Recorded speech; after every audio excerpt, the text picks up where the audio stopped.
Since October 7th, 2023, life in Gaza has been unbearable for the 2.2 million people living there. The stories of real people living under constant bombardment are almost never heard in Israeli media. And so, as part of our efforts to repair injustices and end this war, we decided that it's crucial for people everywhere, especially in Israel, to hear and to understand the impact of this war on real people. We cannot look away, and especially as women, we often bring perspectives of humanity that can be overlooked in closed, all male, militaristic considerations and conversations. I spoke with a young woman named Yara from Gaza who shared with me some of her harrowing experiences from the past year and a half. I suggest you listen with an open heart and an open mind.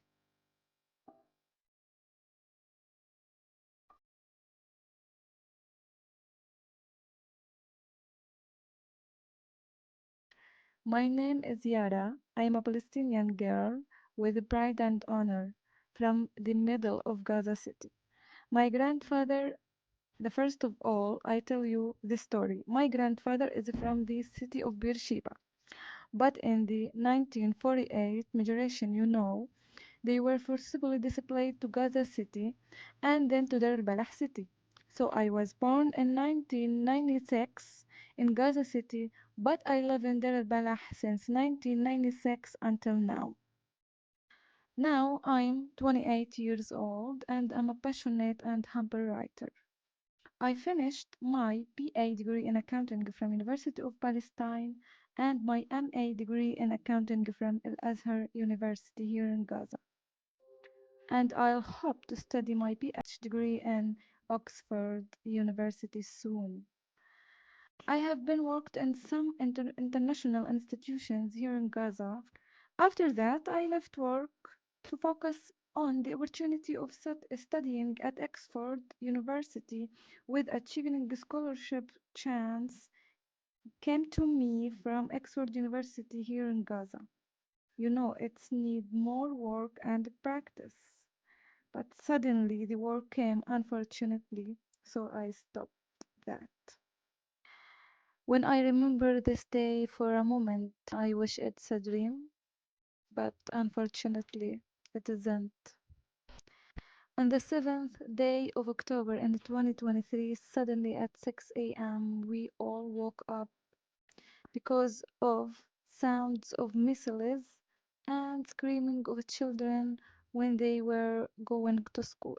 Believe me, the sounds was very terrifying, and we didn't understand anything. All that day, we didn't understand anything until the second day when they announced that it was a war in Gaza Strip on social media. Everything happened so quickly without understanding why, how, and when all this happened. No matter how much I can talk, I cannot describe the truth of what happened to us and what we felt, what we suffered. I can't. For me and my family, the war was a tragedy.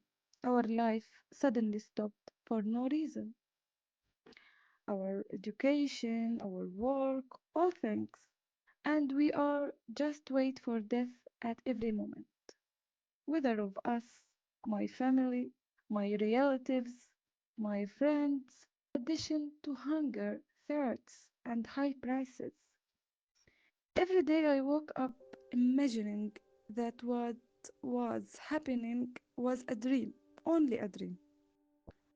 But my heart hurts me again and again over the killing of innocent people, or demolition houses, or educational and health institutions. So I remember that this is unfortunately our reality. Firstly, you must know that the ceasefire agreement contains three phases. Now we are living in the first phase of the ceasefire agreement, which is start from the 27th of January to the second day of March. Specifically, this period we are living in an unstable level of emotions between the feeling of relief from not hearing the sounds of missiles and the planes and the appearance of food and drink in the markets at a fairly reasonable price. Okay, not everything has returned to the way it was before, but I thank God that the situation now is better, even if just a little, but it is better than before. Unfortunately, this feeling of relief is unstable, extremely understandable, and very common. Now, with the ceasefire agreement, we fear again and again that the war will return again, and we hope that it will be end completely. Because if the war returns again, believe me, it will be much more severe than the previous period. We are afraid and not optimistic at all the time about the ceasefire agreement for several reasons. I tell you my uh, real feelings. But the most important reason is that no one is doing what is extremely necessary for my people in Palestine, especially here in Gaza.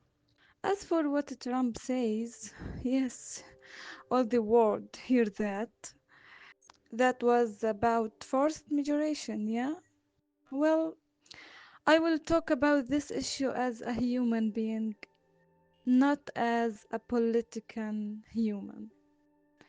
The discussion is long here, so I will brief no one likes or wants to leave their homeland. This is our right and the right of our ancestors. It is true that we have lived and are still living cruel moments in Gaza of hunger, threats, and lack of job opportopportunities. But our country is beautiful and more beautiful. But unfortunately, I know that we are the weakest element in this circle, and they can do anything to us. But I believe in our God. I believe in our God will hear us and protect us, and we will stay and return to our free country, Palestine, even after years. I thank you so much for hearing my voice, my story, and delivering it to the whole world. I also thank you for understanding me. I really appreciate your understanding me.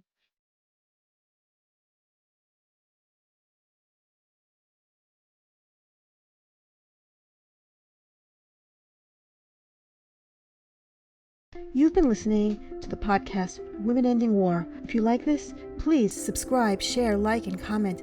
Links to our channels on YouTube, Spotify, and Apple are below. Follow us on Facebook, Instagram, and Substack. In peace, salam, and shalom.